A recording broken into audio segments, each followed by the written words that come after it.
En Grèce, la droite de Kyriakos Mitsotakis a remporté dimanche une large victoire aux élections législatives. Alors que la vie reprend son cours normal à Rostov-sur-le-Don en Russie, quel avenir pour le groupe Wagner et son patron? À suivre dans ce journal. En France, les riverains d'un site chimique d'Arkema en quête de vérité. Face à l'ampleur des contaminations au PFAS, les polluants éternels, une action en justice a été lancée. La consommation de drogue connaît une très forte augmentation en 2023. Ce sont les conclusions du rapport mondial sur les drogues.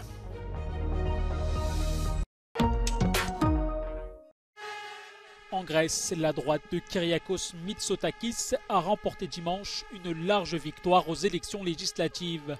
La nouvelle démocratie, au pouvoir depuis 2019, obtient 40,56% des voix, selon des résultats portant sur plus de 97% des bureaux de vote. Le peuple nous a donné un mandat fort pour avancer vers les grands changements dont le pays a besoin, s'est félicité le dirigeant grec dimanche soir devant ses troupes. Obtenant 158 sièges sur 300, Kyriakos Mitsotakis pourra former un gouvernement sans devoir nouer d'alliance. 4 ans après son accession au pouvoir, Nouvelle Démocratie améliore son score par rapport à 2019 où elle avait obtenu 39,85% des voix. C'est un échec cuisant pour la gauche d'Alexis Tsipras qui a déjà subi un revers cinglant lors du premier scrutin il y a 5 semaines. Son parti Syriza ne recueille que 17,8% des suffrages. La question de son avenir à la tête du parti devrait désormais se poser. L'ancien Premier ministre avait reconnu avoir songé à démissionner après sa défaite du 21 mai. En se détournant largement de Syriza, les Grecs semblent montrer qu'ils veulent définitivement tourner la page des années difficiles de crise économique. Au total, 8 partis devraient franchir le seuil des 3% nécessaires pour entrer au Parlement, dont le parti d'extrême droite Spartiate, soutenu par un ancien cadre de la formation néo-nazie Obdoré. Les dirigeants d'Obdoré ont été condamnés à de lourdes peines de prison pour assassinat et violence contre migrants et sympathisants de gauche. Quelques heures après le départ des mercenaires du groupe Wagner, c'est un dimanche presque normal à Rostov-sur-le-Don. Difficile de se figurer que la ville était contrôlée samedi par les hommes d'Evgeny Prigojine. Après s'être approché à 200 km de Moscou, un accord négocié avec Alexandre Loukachenko a été trouvé entre le Kremlin et le groupe Wagner.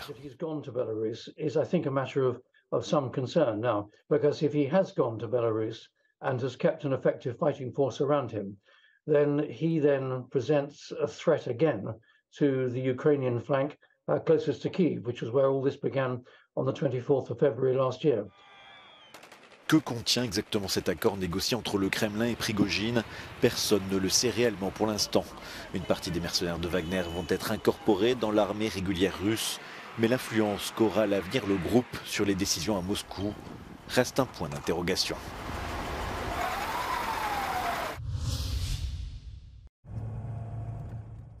Volodymyr Zelensky appelle de nouveau ses alliés à fournir plus d'armes à l'Ukraine. Dans son adresse quotidienne de samedi, le président ukrainien a insisté sur la nécessité d'obtenir des avions de chasse et des missiles longue portée, rappelant que selon lui, protéger l'Ukraine, c'est protéger l'Europe de la Russie. Коли ми звертаємось по F-16 або Атакамс, ми розвиваємо наш спільний захист. Реальний захист – це те, що потрібно. Зараз час надати всю необхідну для захисту зброю. Ces dernières heures, l'armée ukrainienne a lancé des offensives dans plusieurs directions sur le front Est. Le ministère ukrainien de la Défense a revendiqué de nouvelles avancées. Difficile encore de savoir quelles seront les conséquences de la rébellion avortée du groupe paramilitaire Wagner sur le terrain.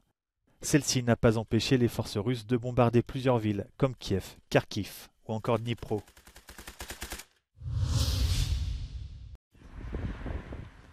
Aux portes de Lyon à Pierre-Bénite, l'usine du géant français de la chimie Arkema est au cœur des accusations. Pendant des décennies, des tonnes de PFAS, plus connus sous le nom de polluants éternels, ont été rejetés dans l'environnement. Thierry Mounib, président d'une association de quartier, se bat pour obtenir des réponses. Tous les jours, j'ai des parents qui viennent me voir et qui me disent voilà ce qui se passe dans ma famille. On est parti de Pierre-Bénite quand notre enfant est mort. Il avait 9 ans. Il est mort d'un cancer des testicules. Est-ce que ça peut avoir quelque chose avec le... Peut-être parce que c'est bien un cancer qui est donné par les PFAS.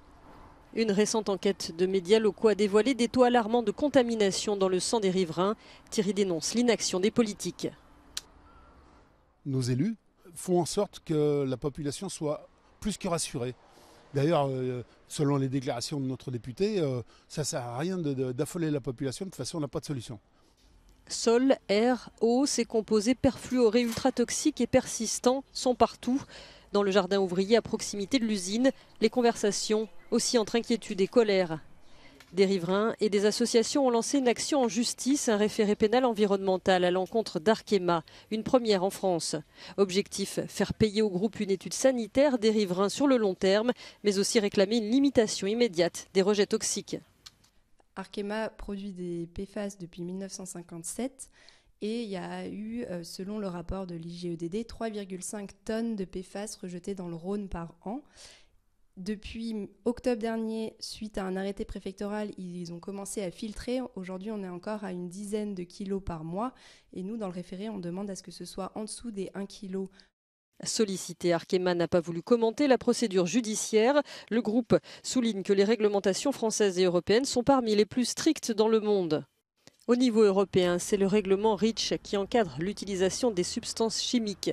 Très attendu, sa révision est en cours mais a pris du retard.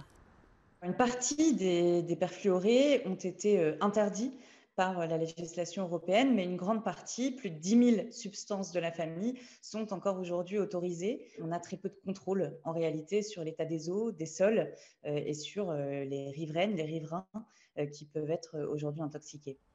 Ces derniers mois, 5 États européens ont demandé l'interdiction des PFAS. Une requête est en cours d'évaluation. Dans tous les cas, le combat sera long et difficile pour les riverains.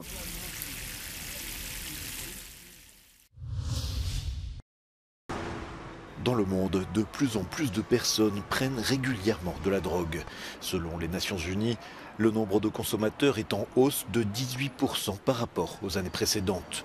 À Vienne, en Autriche, le nombre de décès liés a augmenté de manière significative.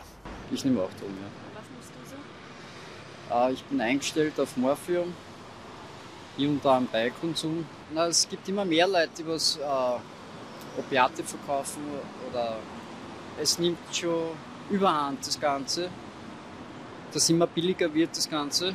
Die Neuen, die nachkommen, die unterschätzen das, glaube ich, ein bisschen.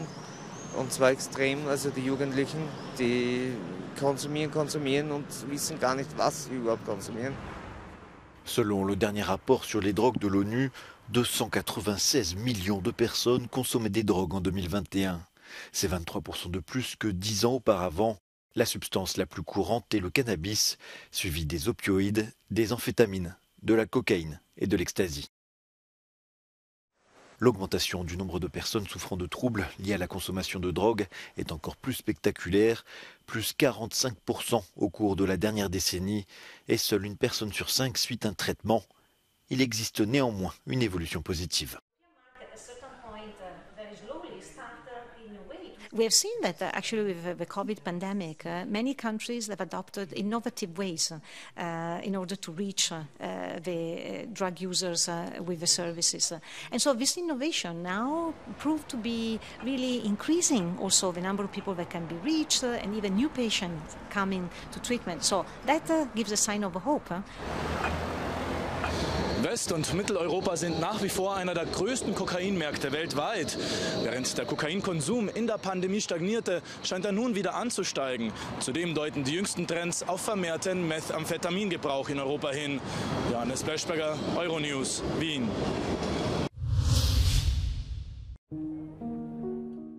C'est un scandale qui avait bouleversé l'Irlande en 2014, celui des anges oubliés de Tuam. 796 enfants enterrés dans une fosse commune près d'un ancien foyer pour mères célibataires géré par l'Église. Les révélations de Catherine Corless, une passionnée d'histoire locale, ont déclenché une onde de choc et provoqué la création d'une commission d'enquête. Celle-ci a établi le décès de près de 9000 enfants dans ces établissements dans le pays entre 1922 et 1998, la plupart des suites de maladies.